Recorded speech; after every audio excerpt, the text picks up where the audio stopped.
Bonjour, bonjour à tout le monde, bienvenue à la chaîne Youssef Limami. J'ai le plaisir de vous présenter la cinquième partie de cette formation robot structurel. Donc, aujourd'hui, on va voir comment on peut démentionner une semelle isolée. Prochaine vidéo, Inch'Allah, on va voir comment on peut démentionner une semelle avec deux poteaux, il y en a qui supportent deux poteaux. Et la troisième vidéo, ça sera le démentionnement d'un radis. Donc, premièrement, moi j'ai terminé ici la dernière fois. Donc, qu'est-ce qu'on va faire? Donc, je vais retourner à géométrie. Donc là, je retourne donc l'espace initial. J'ai deux ou la trois poteaux sélectionnés pour désélectionner des projets. Tout simplement, je clique sur la souris droite et annuler. Même je peux, si je sélectionne quelque chose, je peux faire une telle sélection fictive ici pour désélectionner. Et maintenant, premièrement, je vais corriger un petit truc parce que si je me rappelle bien, j'ai pas bien généré la combinaison. Donc, je vais essayer de faire une génération de combinaison d'une manière manuelle. Donc, je viens ici, chargement, combinaison manuelle. Donc, comme vous voyez, donc, le nom de combinaison, c'est comb1 et l'état limite. Donc, je peux faire dans l'état limite ultime et l'état limite service et accidental. Donc, je vais faire une combinaison. Je vais créer manuellement une combinaison dans le cas des états limites ultimes. Donc, OK. Donc, le programme m'a avisé que je vais perdre le calcul. Cette opération peut modifier la base des données contenant les informations sur la structure. Donc, je vais accepter, oui. Et qu'est-ce que je vais faire? Donc, je vais sélectionner les cas de charge que je veux combiner et je passe vers la liste des cas dans la combinaison. J'applique appliquer. Donc, j'ai déjà une combinaison 1 état limite ultime. Maintenant, je vais créer une deuxième combinaison dans l'état limite service. Donc, combinaison 2, mais ici, je vais changer, je vais mettre état limite de service. OK. Donc, je vais créer avec les trois cas simples. Je ne vais pas sélectionner la combinaison 1 et je vais appliquer. Donc, maintenant, j'ai deux combinaisons dans les états limites. Une combinaison dans l'état limite ultime et une combinaison dans l'état limite service. Donc, c'est bon. Fermé. Si je vais aller ici, je vais voir que j'ai les deux combinaisons qui sont déjà créées. Et le normal, j'ai perdu les. Donc, je vais recalculer la structure. Donc, ça veut dire le fait de faire clic sur cette calculatrice, c'est faire l'RDM. Donc, ça veut dire je fais les calculs d'RDM, des efforts déformés, tout ça. Donc, je fais les calculs.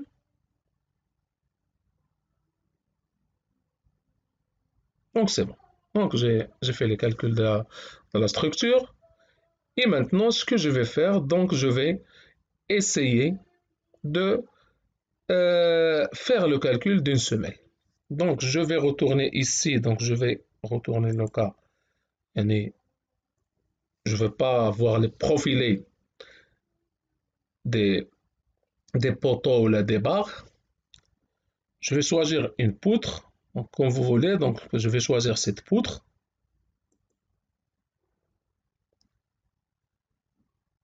Et, comme l'habitude, dimensionnement, ferraillage réel des éléments en bêta A. Donc, elle va commencer à faire les calculs. Donc, on a déjà vu ça. Donc, il va faire le calcul dans les cas simples et dans les cas de combinaisons que j'ai déjà créées. Et OK. Donc, pour une raison ou une autre, je ne vois pas la semelle. Donc, je mets comme ça semelle. Je vais fermer cette fenêtre.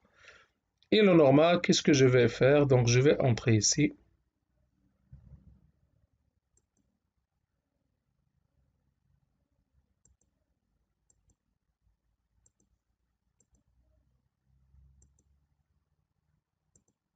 Donc voilà, vous voyez semelle. Mais comme vous voyez, elle n'est pas calculée. Donc je clique sur la semelle. Je le vois. Et si vous voyez, je le vois ici. Donc qu'est-ce que je vais faire? Donc le premier chose que je dois faire, c'est on doit travailler sur aide les quatre. Donc les paramètres, pardon, les options de calcul, les dispositions de ferraillage, définir les dimensions de la semelle, définir les charges de la semelle et définir le sol. Donc je répète, pour dimensionner votre semelle, on doit travailler sur les 5 commandes que je vois ici. Donc je répète, option de calcul, disposition de ferraillage, définition des dimensions, les charges et le sol que supporte semelle. Donc qu'est-ce que je vais faire? Premièrement, je vais commencer par définir les dimensions de semelle. Donc ça, donc ici, donc je vais essayer de dimensionner semelle. Donc moi, je vais essayer le normal, je dois faire un prédimensionnement manuel avant, mais moi, je vais vous essayer de vous expliquer comment on va faire ça directement. Donc, par exemple, si vous voyez, on a le H4, c'est le béton de propreté, H1, c'est la hauteur de semelle, et H2, c'est le fût de semelle. Donc, par exemple, bon, H4, je laisse 0,05, 5 centimes de béton de propreté, c'est bien. H2, moi je vais travailler avec 0,40. Tout ça, vous pouvez faire le prédimensionnement directement. J'ai déjà publié une vidéo avec le prédimensionnement de semelle, mais là vous avez besoin des valeurs de la charge et je vais le fixer.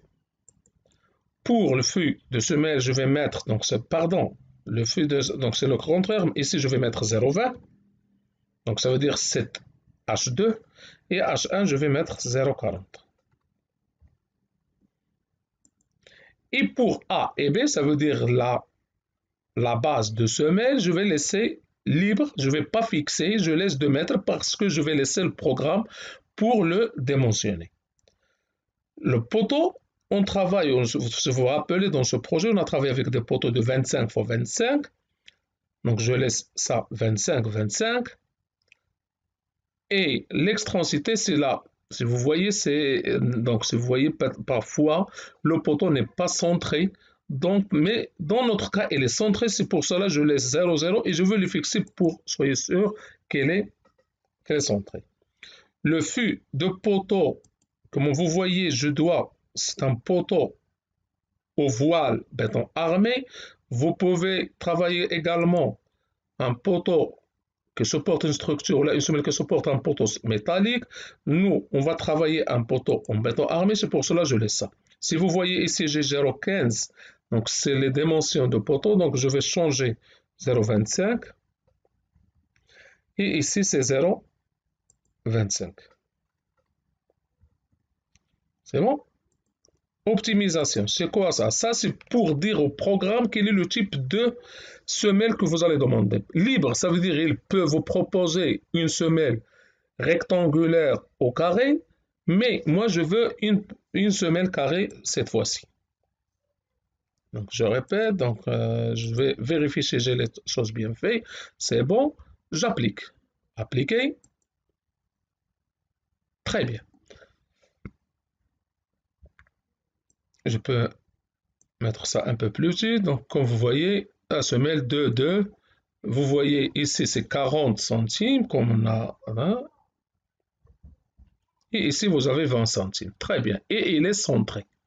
Maintenant, qu'est-ce que je vais faire? Donc j'ai déjà travaillé cette partie. Je vais vers la partie des charges.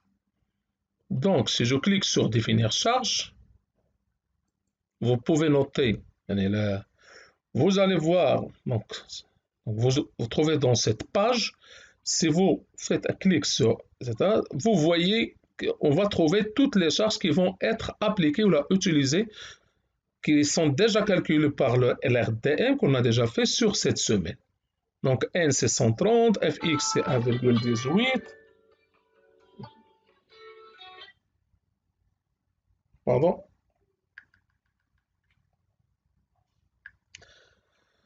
Donc, il a choisi la combinaison 2 parce qu'il a déjà fait les calculs, il a trouvé que la combinaison 2 c'est la plus défavorable, c'est la plus forte. Donc fermé, donc je vais accepter ça. Donc là, je ne vais rien changer. Je vais vers donc, définition de sol. Et comme vous voyez ici, donc on peut définir plusieurs paramètres de sol, à savoir, par exemple, je peux configurer le sol que vous voyez ici. Moi, je ne vais pas faire ça, mais vous pouvez. Donc, un autre exemple, je vais essayer de vous expliquer comment on fait ça. Par exemple, ici, si vous voyez, donc, on peut considérer le niveau phréatique. Donc, si je fais clic ici, donc je dois définir le niveau phréatique. Je ne vais pas définir ça. Ainsi de suite. Donc là, je ne vais rien changer. Tout simplement, je dois définir quelque chose que je devais définir ici. C'est la contrainte de sol que je vais considérer. Bon, je laisse 0,15. Donc c'est bon. OK. Maintenant, je vais configurer l'option de calcul. Comme j'ai déjà fait avec le poteau et tout ça, donc je vais configurer. Donc, ici, donc, je vais considérer donc, la vérification de poinçonnement avec un coefficient de sécurité 1, avec des enrobages 5 vertical et 3 cm horizontal. Le béton, je vais utiliser un béton 25 mégapascal. L'acier longitudinal, donc si vous voyez, je dois changer parce que je ne vais pas armer avec des armatures 40-32, même pas je vais armer avec le 6, donc je vais laisser le 10 et le 12 comme maximum. L'acier transversal, le même cas, 10 et 12. Et l'armature additionnelle, donc je vais laisser le 10 au cas où. Okay? Mais si je fais tout à des changements, je dois enregistrer. Donc je vais appeler ça de la configuration semaine. Vous pouvez appeler comme le nom que vous voulez. Donc je mets OK. Et OK. Maintenant, je vais configurer la disposition de ferraillage. Donc, comme vous voyez, donc ça c'est là l'espacement d'acier entre adits. Donc, on va, donc si vous voulez, donc le premier lit, deuxième lit. Donc, on va laisser libre l'option. Le fût, le normal, donc je vais faire un semaine normal. Je ne vais pas utiliser ce qu'on appelle le mode de ferraillage en élévation. Donc, je vais désactiver tout ça. Les attentes, donc je vais considérer des attentes. Et la forme, je ne vais pas. Donc ici, si vous voyez les crochets seulement, c'est nécessaire. Moi, je vais utiliser également le crochet dans tous les cas. Je vais enregistrer les changements et je vais appeler autrefois semelle.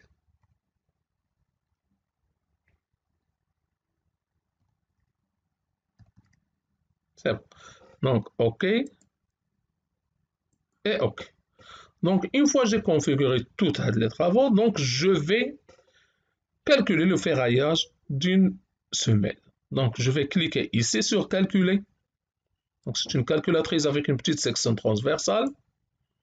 Et si vous voyez le nombre des éléments, c'est 1. Même je peux générer les dessins directement. Moi, je ne vais pas générer maintenant, je vais le voir après. Donc, je mets calculer. Donc là, la rigidité de la fondation trop faible, la condition H minime n'est pas satisfaite. Donc, on va voir. Donc, on va augmenter un petit peu, par exemple, H1. Donc, je vais augmenter H1, ou là, je vais le laisser libre pour que le programme le calcule d'une manière directe. Donc, je refais le calcul. Pardon. Donc, j'ai fait une erreur. Ce que je dois laisser libre, c'est H1.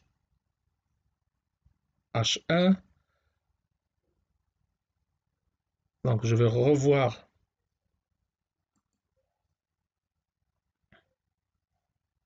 Donc, appliquer, je dois faire appliquer. Et je vais recalculer. Je crois que ça va fonctionner mieux. Donc c'est bon. Si vous voyez, normalement, on a besoin de 0,45 comme minimum dans la hauteur. Donc, comme vous voyez, j'ai déjà calculé la semelle. Normalement, la semelle proposée par le programme, c'est 1,90 et 1,90. Et la hauteur, c'est 0,45. Je vais fermer cette page. Donc, si vous voyez, donc c'est 1,90, 1,90 et 0,45 la hauteur. Et le fût, c'est 0,20. Donc ça, c'est la semelle. On peut voir le ferraillage de semelle. Donc ça, c'est le ferraillage de semelle.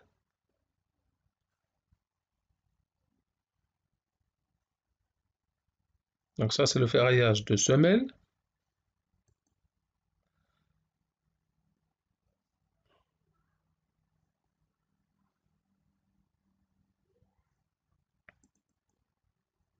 Donc ça, c'est là.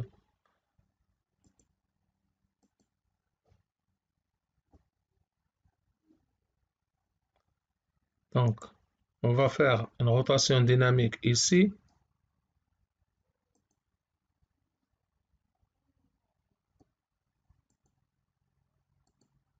Donc là, vous voyez semelle. Donc ça, c'est une section transversale de semelle.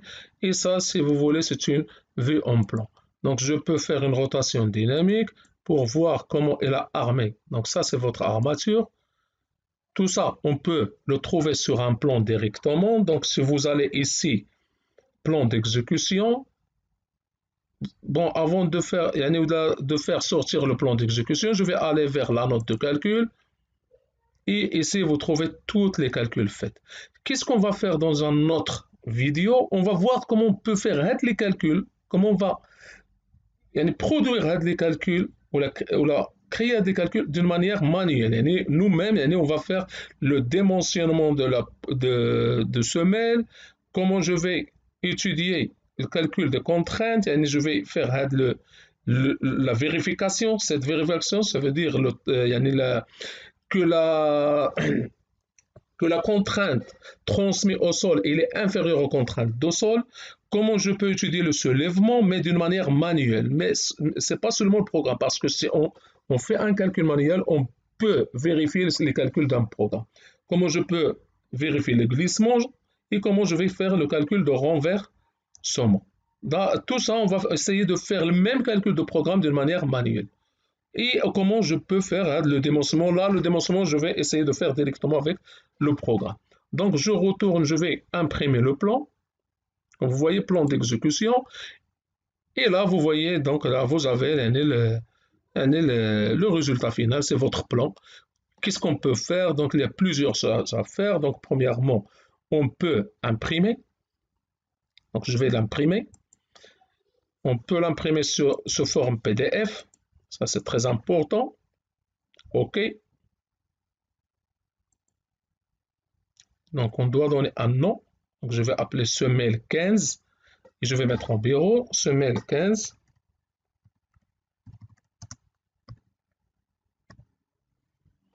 Enregistrer. Le normal, je dois trouver le PDF sur mon écran. Donc, il doit être là. Vous voyez, semelle 15. Donc, je suis en train d'ouvrir le plan. Donc, si vous voyez, donc j'ai mis le plan sur PDF. Donc, comme vous voyez, c'est très bien. Donc, c'est bien généré. Même je peux faire une autre chose si vous voulez. Donc, donc je vais essayer de faire. C'est la première fois. Donc, on peut essayer de mettre enregistrer. Donc, enregistrer. Je crois que c'est enregistrer le projet. Ah, et là, non. Ça, c'est enregistrer le projet. Moi, je vais essayer de faire enregistrer. Je ne sais pas si je...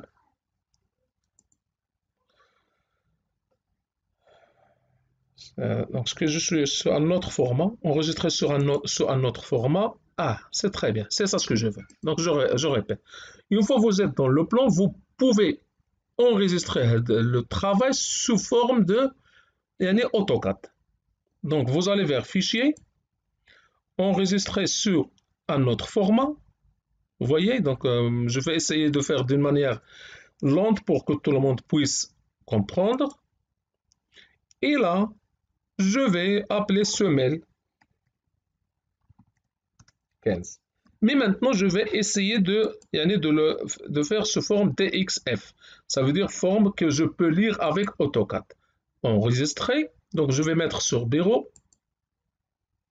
Et pour trouver de manière facile, enregistrer. Et là, je vais créer un plan DXF que je peux ouvrir avec l'AutoCAD. Donc, je crois que c'est déjà fait. Bon, je ne sais pas, donc le normal, il doit faire le travail de manière rapide. Peut-être elle prend un peu de temps. Donc, je crois que je dois avoir, ici, vous voyez, semelle, j'ai créé le normal DXF. Donc, je peux ouvrir ça d'une manière avec l'AutoCAD. Donc, je crois que j'ai bien expliqué comment je peux faire le ferraillage d'une semelle. Si je veux faire le ferraillage d'une autre semelle, tout simplement, je dois retourner vers le plan initial, donc géométrie. Donc, donc si vous voyez maintenant là, cette poutre, cette semelle, elle est sélectionnée. Je vais sélectionner une autre. Et je vais faire le travail d'une autre fois. Donc, par exemple, je viens ici, dimensionnement, le ferraillage des éléments en béton armé.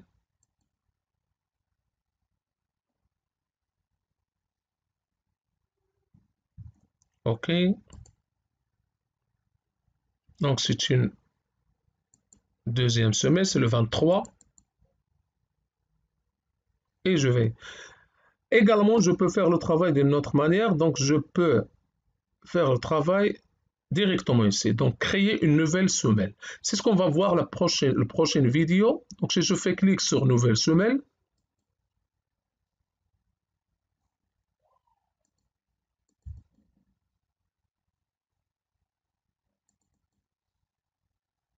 c'est ça. Si je veux définir les dimensions de semelle, là, vous avez plusieurs choses. Et là, c'est ce que on va voir la prochaine fois.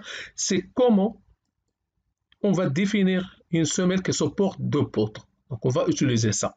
Donc ça, on va voir la prochaine vidéo, Inch'Allah. Donc soyez patients. Donc la prochaine séance, Inch'Allah, on va vous expliquer comment on va créer une semelle qui supporte deux poteaux. Ça, c'est ce qu'on va voir la prochaine fois. Donc, je vous remercie beaucoup. Donc, autrefois, je vais vous aviser que je laisse les liens des Excel pour calculer les poutres, les poteaux, les semelles, la méthode de cacotte, la méthode forfaitaire. Je le laisse dans la description de toutes les vidéos que j'ai créées dans ma chaîne. Donc, vous pouvez également entrer et chercher. Donc, si vous voulez, je vais montrer comment je fais ça. Donc, vous entrez dans YouTube. Donc, moi, je vais ouvrir YouTube, la chaîne, une vidéo, n'importe quelle vidéo que j'ai créée. Donc, YouTube. Vous mettez le nom de la chaîne qui c'est le nom Youssef Limami.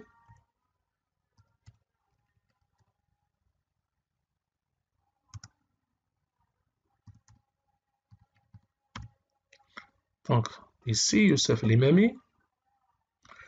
Et vous avez toutes les vidéos. Vous pouvez entrer n'importe quelle vidéo. Donc, si vous voulez, je vais entrer le premier vidéo. Alors, le premier vidéo, si vous entrez ici, là où vous voyez, donc là vous voyez mostrar más, parce que moi je travaille plus en espagnol. Donc, vous écrivez, vous avez toutes les drives que vous voyez ici sont des Excel. Chaque fois, je vais mettre plus d'Excel dans les descriptions. Donc, merci à tout le monde et à la prochaine, Inch'Allah. Donc, prochaine fois, on va voir, comme j'ai dit, une semelle qui supporte deux poteaux et le vidéo, et un autre vidéo pour étudier le radis. Merci et à bientôt.